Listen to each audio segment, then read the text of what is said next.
Hey everybody, and welcome back to Trekyards. He is Commander Calkins. He's Captain Foley. And today, we're talking about a Klingon ship. But not just any Klingon ship.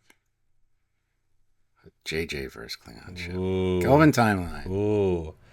Now, there's not that many ships in Trek that you could blink and miss. You could turn and cough. You could take a sip of your coffee and then look back and miss this ship. And yet it made an impression on us, maybe not from its literal material, but in subsequent things, a la Eagle Moss and, Stowe, etc. Because it is there. They did design it. And now we have it in front of us once again. My goodness, Joe. Yes, they referred to it as a Klingon warbird. And it was in the Kobayashi Maru simulation of the 2009 film. Now, in this as shot, Sam just said, as Sam just said, you would be forgiven if you missed it. But it's one of the most canon accurate of the ship designs in that movie, and it's really great.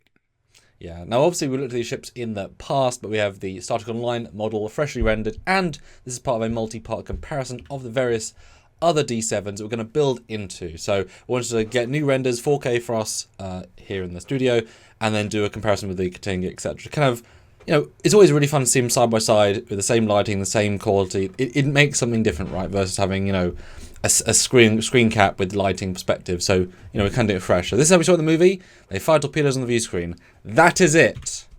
This is how everyone else saw it. As you see on the screen, it's a scan of a book. And this was the only render that was really done of the ship. It does, however, give the design. I mean, you can see it, you can feel it. Great. Then, screw that. Let's go full high res. Here we go. This is the Star Trek Online D7 or Warbird. It is in a slightly older model, so I would say it's not necessarily up to the same high bar of today, and the paneling is as it came, but as we know in Stowe, you can change the textures. This is what I had in the folder, but everything's been set up in Octane to have some interactive lighting, and it's definitely the crispest you'll ever seen this, and remember, it's a licensed model, so we did a fan version, but this is licensed. So, how do you feel with this new 4K crisp? Well, I really like it. I have since I first saw it, although I didn't first see it the couple times I saw the movie because it's very hard to. When I got the Eagle Moss model, I was super impressed with it. It's one of my favorite Eagle Moss models, actually. It's very nice. Proportionally, it's very nicely done. It feels good. It looks good. It's a great size as well, just a physical mention. Yeah. It feels very Katinga-like, more so than a D7, and they went with the green as well, which, Warbird, Romulan Warbird, people don't know what they're talking about. It's fine. But honestly, it looks really good. It looks a little bit busy here with the plating the way it is and the colors, but I still really like this design. Yeah, I'm gonna caveat. I'm not gonna mention the plating in any meaningful way because you can change that, and I could have gone in and retextured that. So I'm gonna look at design, right? So it is a bit busy, but that's just happenstance. And there's never been a licensed one that I've seen come out except this. So this is kind of like my here we go. No, it's nice, and I think when we compare it to we're going to compare it to the Discovery version shortly. Very different vibe. This, and obviously I did the renders for both today. It's kind of it's super faithful, but busy is the right word, right? It's as if the designer took the shapes and sketched on stuff. And then once he did that, he said, "Oh well, it's not different enough. Let's shrink some stuff." So it has the really solidly general orthographic vibeness, at least in my brain state, with stuff added. What do you think? No, I totally agree with that. Because it does have the correct proportions, even the way that the cells lean inward. It's almost exactly the same as the D7, and they didn't need to do that because some people would probably assume that they were straight. It's one of those things. Yeah.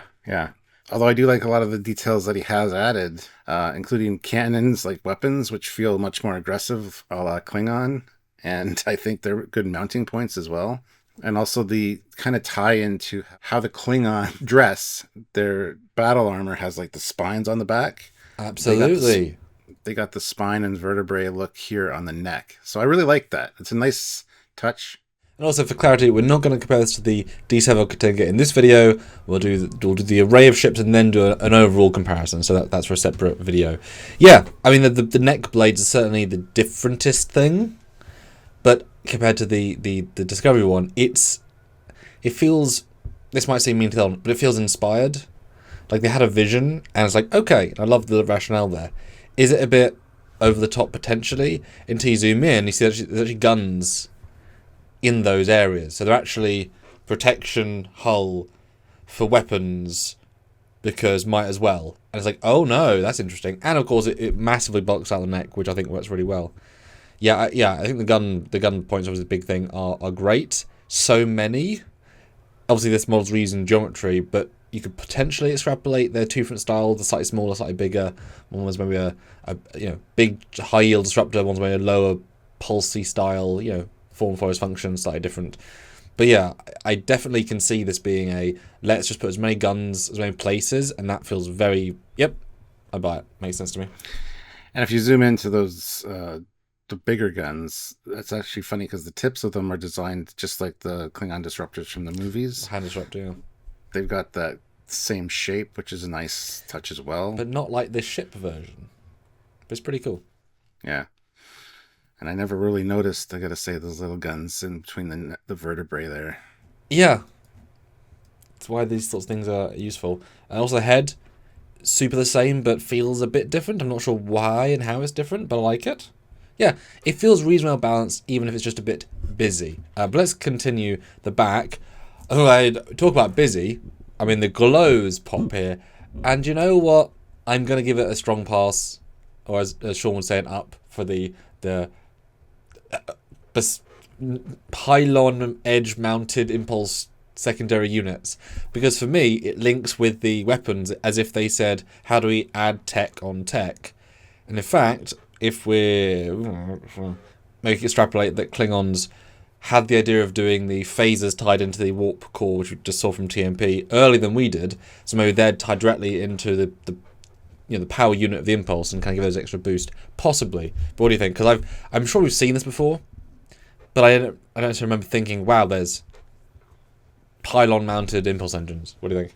Yeah, no, I think it's a good addition. It bulks out the area where they attach there, and it looks really good. And I like that it seems like one unit, like you said, impulse and the feed for the weapons. So yeah, I like the look of it. I think functionality, it makes a lot of sense. And STO likes to put, impulse engines and struts and things which work as well. But this, I think, feels better. I like the shapes that are incorporated here. And yeah, it's definitely a good idea. And certainly in the movie, they were going pretty zippy. They weren't the Katinga style slow, measured, miniature style, one would say. They had a bit of oomph to them. And what do you think about the torpedo arrangement and the shell bay, which is, a classic, but how do you think they fit here? I think they work fine, actually. I really like the placement of that torpedo launcher. It's hard to tell that that's a shuttle bay. I mean, yeah, there are side grillings as well on this one, which are basically the same detail. Now, that said, imagine if they were side sliding doors for some landing craft or attack craft, or even a specific, like that shape, auxiliary craft that comes out and lands. Could be pretty weird but epic. Weird but epic. And I went back and obviously I did some research earlier today. When we did this, we looked at the ship in detail in 2017, Trekyards episode 292, and that was a fan model. It was a very good fan model. Had no impulse engines in those segments. I don't know if we've ever looked at it again. So there you go. And obviously, Star Trek Online would get the model. So so that might be a brand new thing for us. And I like it, mostly because of the bulking. The way it flows together actually works. Nothing I'm seeing here. How do you feel about the blue warp grills and both sides? Blue feels off to me. I think it should be green. And it is in the press image, and you can't tell in the movie, so this was their choice to make this color. Yeah, I mean, we've seen green glows from Klingon ships there before. I have no problem with it being blue, but it's not exactly my first choice. It'd almost be better to be red to look more aggressive. Blue seems like an odd choice. Easy swap to green. But this view, is it too busy still, or is it just the plating? But as you said, we're just kind of ignoring that. Yeah, so. It all kind of flows together, doesn't it? Yeah. Next to underside, which I do remember thinking, why is there a curved almost delta or delta? Thoughts? Federation delta. I remember commenting on that when I did my Eagle Moss review of this, which I also don't remember there being impulse engines on the strut, so maybe it's a STO thing. Well, they're normally pretty good. But yeah, Yeah. let me go watch your review of that. Yeah, this is an odd look. I don't mind the delta on the bottom, but I wish it was more Klingon shaped, because we know that the Katingas and the D7s had like a lower Klingon emblem there, but this feels like Federation. Like this is out of Discovery, because they have to put deltas on everything. And the way it overhangs, it looks like it's separated from the neck here, and I can't remember if that's the case. Is it? I saw in other views it is, yeah. Yeah. I will say, there is no impulse engines on the Eagle Moss, but the model's also one color of green with sort of poor detailing, right? Paint-wise, it's pretty. So they've definitely gone a little bit further with this. Yeah, and that's fine. That's a good idea, actually. Yeah, I mean, this is a different universe, which shouldn't be changed by the errata for the Klingons, really. Just showing. But unless it's behind the scenes, leader scene stuff, but we can't because it wasn't in the movie. Yeah, it is weird, but it's different. Certainly Stowe, I would think, would re-add it in. Could they have done some more elaborate Klingon emblem on the giant delta? Which seems like a silly thing to say, but would that have been a more interesting... Like, rather than in the middle of the middle, which we know it, the classic, to be there, almost more proud and big, and would that have worked? I think so. Yeah, I think so too. Something. Yeah. What I am saying is when you put your eyes to it, and obviously starting online, it's from the top or the side. Bottom, fine, it's a lot less detailed. There's a real lack of anything on the underside of the neck. And then just a giant grill, which to me looks out of place and a little bit silly, as if they just had to put something there, and they put that there. The thing is, on the original D7, like I have a few models of it, and it does have that particular grilling. I can't remember if it's exactly there or not. Yeah, it is. It's on the bottom of the neck. I don't think it's that big, or... It's not that big, but it is there. It's the same shape and the same color that they have it here. Maybe it's because they're matching the new extended neck segment that it feels out of place. Because what is that? Because that is so giant, right? Structure's one of the... Well, it is maybe possibly the biggest single piece on the ship. What does it do? Because I'm not going to buy that the neck needs a heat exhaust, right? Like, it's lost a form for its function approach. Mm-hmm. And here, too, with this view, you can actually see those guns between the vertebrae better. Yeah. Because they kind of stick out there. It's cool. It gives them more of that capital ship vibe. John Eves did a Klingon warship for Star Trek Renegades, the fan film, and he gave the head 2 side torpedo launchers. And it's always been a bit of a problem with Klingon ships that they fire forward and then have to turn and do all these maneuvers. So if they can shoot, turn, and then keep shooting a little bit, that's a win, right? Mm-hmm. Yeah. Next, though, is bottom aft. The nacelles, they kind of have like a banding around them that attaches them to the strut. It's not all the way around, but it feels like a reinforcement. I don't know how I feel about that. I kind of like the simplicity of the D7 without having that, but they're trying to do something different here, and that's fine. There you can really see what it looks like, the delta. Yeah, I mean, the neck, the build-up of the vertebrae to the head of the neck, the way they kind of get bigger. I like that look, and it looks really good from a lot of angles. This angle, not so much, but I do like they're doing something with the neck to kind of make it feel more substantial. Yeah, I was going to say, something about this angle doesn't work as well for me. Yeah, same. I don't know why. It's not bad. I think maybe my brain is autofilling Katinga because it's hiding its disproportionality. But then I'm seeing the plating and the detailing is just not connecting. It's very odd. And or maybe it's because the where the Klingon emblem should be looks like there's a timer, a stopwatch, like, click click click. The demon lines for time of the hour. I don't know. Let's move on because it doesn't work for me for some reason. Orthographically, now this is something that you were able to obviously do in real life with the models, and we both having physically had it, we're able to see it in a way. Top and bottom, again plating. We're just gonna very garish. Moving on. Thoughts? Sturdy boy. Yeah. It feels more substantial than a D7. It feels more rugged. That being said, I mean, I do have the model, as we talked about, and those guns, I'm always afraid I'm going to break them off because of the way they stick out, and they're not super large. But I really like the look of it. It's very aggressive looking, looks rugged, like I said. The problem I have with these views right now is the delta is like very distracting. It just doesn't fit. I mean, it looks good there, but they could have changed the shapes a bit. Well, it's more delta when you orthographic it. Because I don't think he could not have thought, oh, it's a delta. Because there's very few famous shapes in Star Trek. That's a Star Trek shape, and that's... Actually, wouldn't be a bad comm badge. It'd be a curved one, but it wouldn't be bad at all. Well, I mean, the Klingon symbol has the top point and then the two lower points, one that kind of curves one way, one the other. Great symbol. You could have done that here, and I don't know if...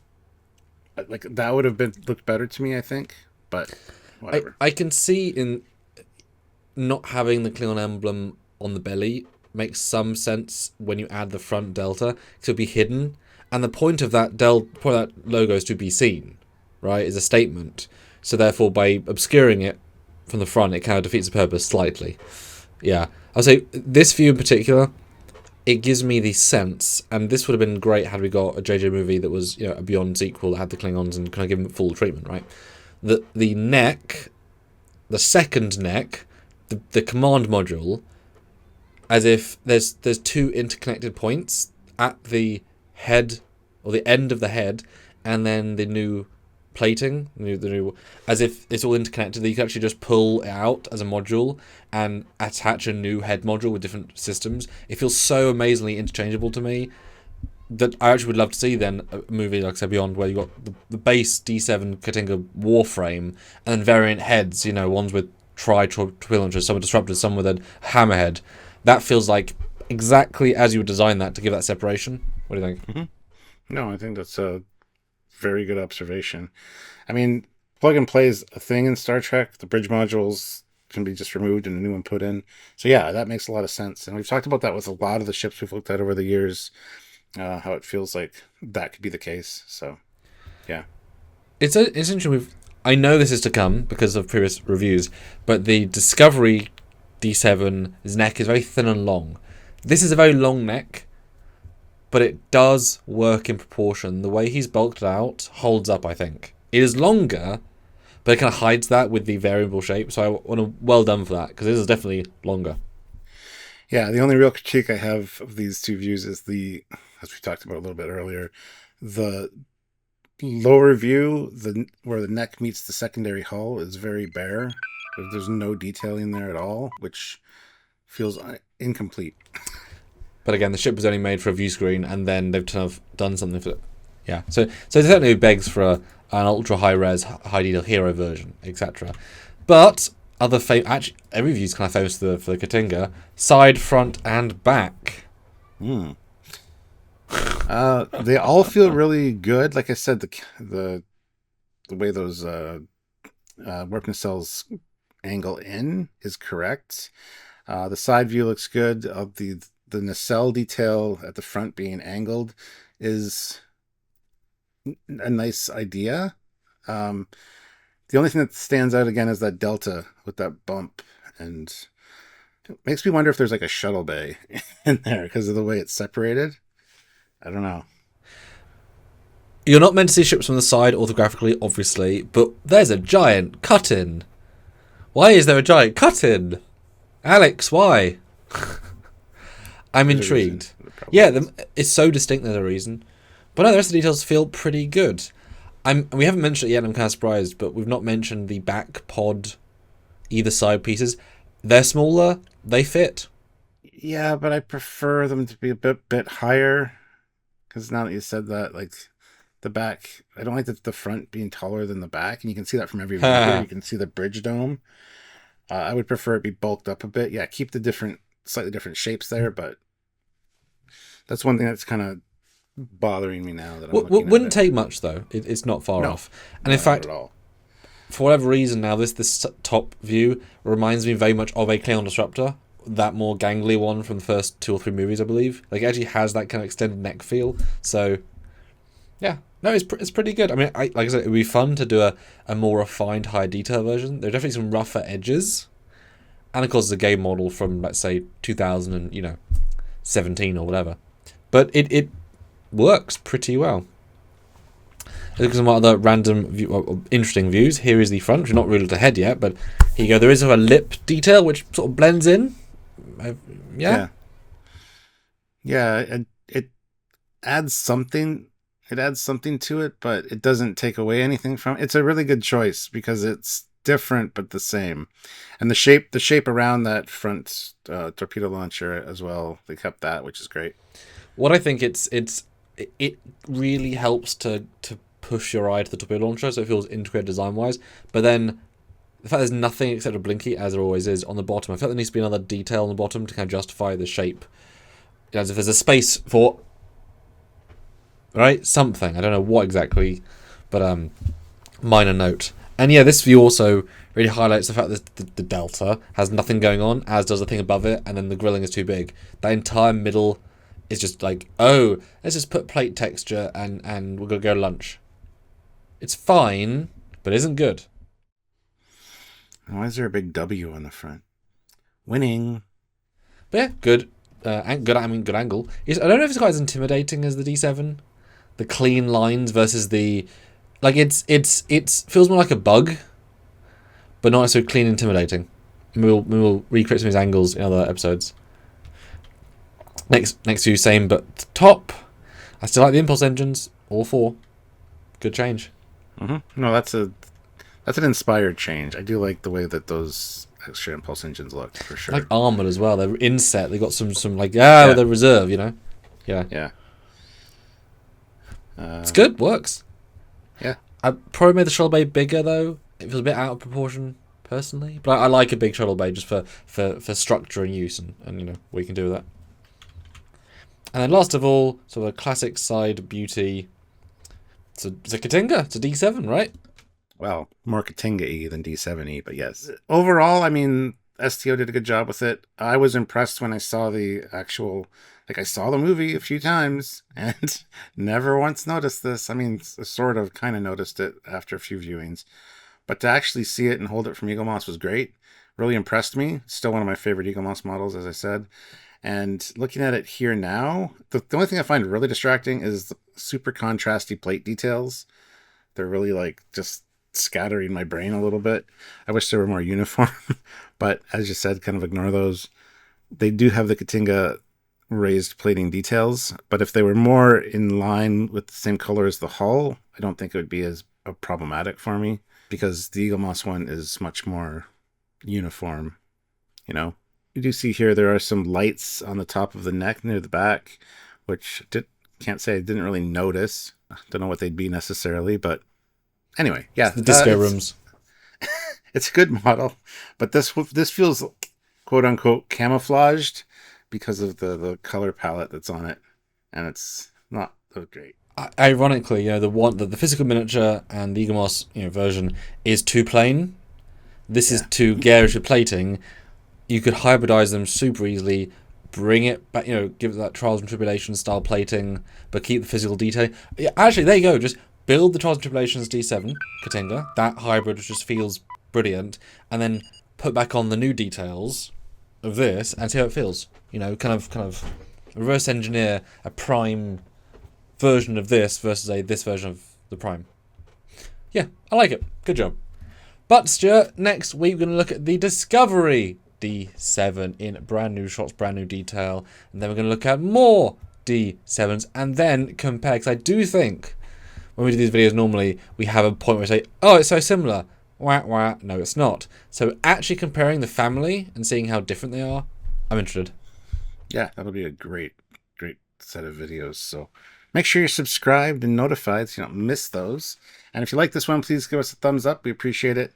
And please join us for any lives we do because we like hanging out with you guys and chatting with you in real time. So make sure you're there.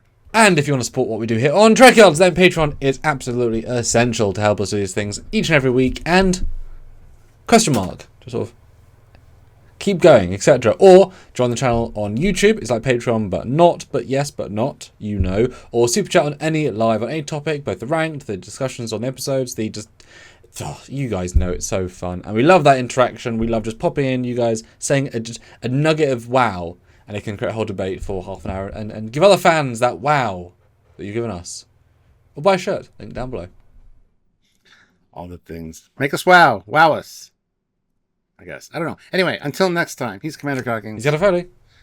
Bye, guys. Bye, guys.